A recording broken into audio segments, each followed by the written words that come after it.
মুসলমান ভাইদের প্রতি আমার আসসালামু আলাইকুম। প্রেম নিবেদন রেখে মুসলমান শব্দের অর্থ হয় উৎসর্গকারী, সে উপরে মানুষ।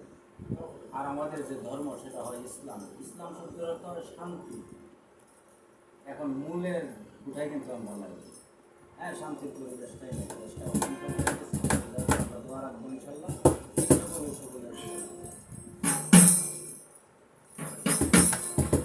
এ দয়াল, এ দয়াল,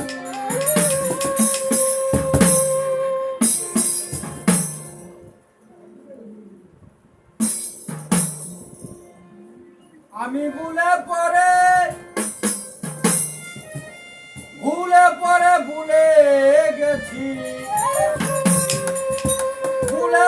ভুলে গেছি, স্মরণ হয় না জন্ম। ই বাবা।